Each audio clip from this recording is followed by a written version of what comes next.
Hi everyone, this is the foundation magnets and electromagnets model answer. Figure 1 shows two paper clips hanging from a bar magnet. The paper clips have become magnetised. Label the north and south poles of both paper clips. So we can see that they're attached to the south pole here, which means that the top part should be north and the bottom part of the paper clip is south, and then on the next one we've got north and we've got south, because north and south poles attract each other. A student investigated how the number of turns of wire on an electromagnet affects the strength of the electromagnet. Figure 2 shows the equipment used by the student. Throughout the investigation, the student kept the current through the wire constant. So we've got our electromagnet here. It's made out of a nail and coils of wire. We've got a battery, an ammeter, a variable resistor, and then we've got some paper clips hanging off it that are being attracted to it. The student measured the strength of the electromagnet by counting the number of paper clips the electromagnet could hold. Explain why it is important that the paper clips were the same size. Okay, so the paper clips have got to be the same size because they need to have the same weight. If some of them are a bigger weight, then it's going to be a bigger force pulling down. So for 1 mark, we're going to say, so the paper clips have the same weight.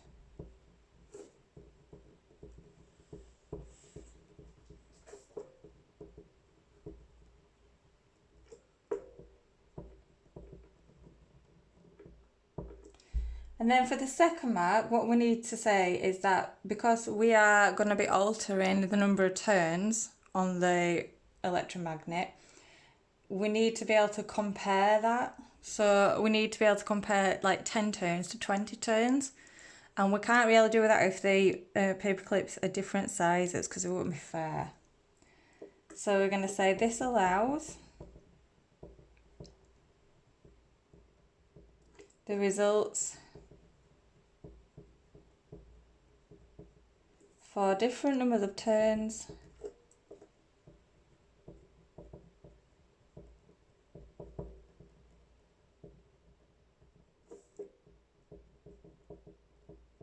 to be compared.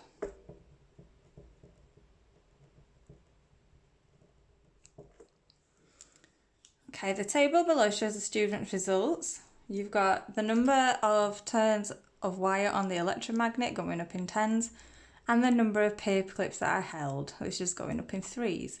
Describe the pattern shown in the table. So it's 2 marks. So the first thing I'm going to say is, as the number of turns increases, so does the number of paper clips. As the number of turns increases, so does the number of paper clips.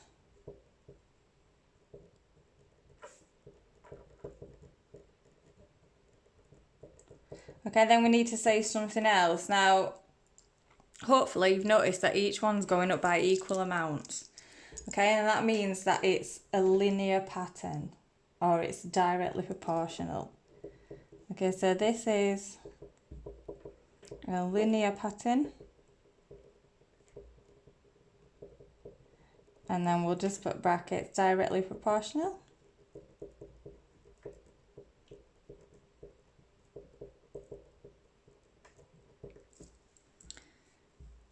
Okay, the student then used 50 turns of wire on the electromagnet. The electromagnet picked up 18 paper clips. This was more paper clips than the student had expected. What is the most likely cause of the result? So for this one, some of the paper clips were already magnetised. Okay, so some of them were like had induced magnetism, which means that this would have been able to attract some more paper clips. Okay, for the next part. The student repeated the measurements for 50 turns of wire 3 more times. It gave her the following set of results. So we've got 18, 16, 14 and 15. Explain what the student should do now with the 4 results for 50 turns of wire. So first we've got to go through and we've got to look at the results, how close they are. So you can see that 18 there is a bit of an outlier. So what we're going to do is we're going to discount the result, or we're going to ignore the result of 18. Ignore the result of 18 as it doesn't fit the pattern. Something doesn't fit the pattern, it's an anomaly.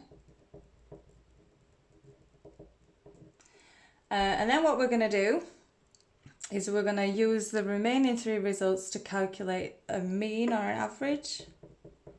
Use the remaining results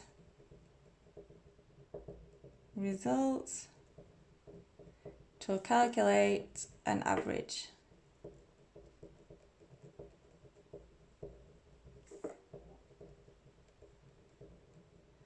Okay, and then what you'd have to do then is work that out. So 16 add 14 add 15,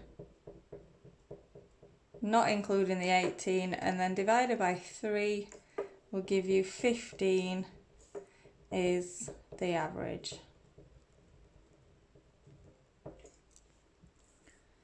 Okay, the student wrote the hypothesis, increasing the current through the wire will make the electromagnet stronger. Describe how the students should change the investigation to test this hypothesis. So this time they don't want to be changing the current. They don't want to be changing the number of turns. We want to change the current. So the current is now the independent variable. So the first thing we're going to say is that we're not going to change the number of turns. We're going to keep number of turns constant.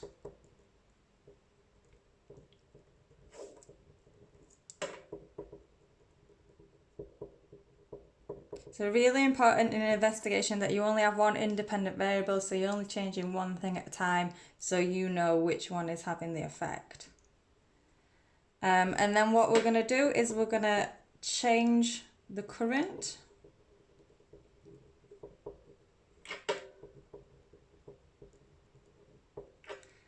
And then for each current value, we need to count the number of paper clips the electromagnet picks up. So for each current value, count the number of paper clips the electromagnet picks up.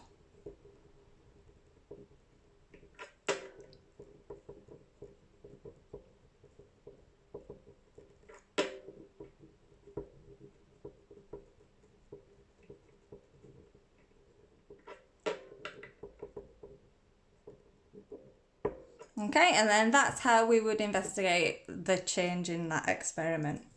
So well done, and thank you for having a go at that. If you need any help, remember that you can email me. If you've got any questions, I'll try and get back to you. Thank you.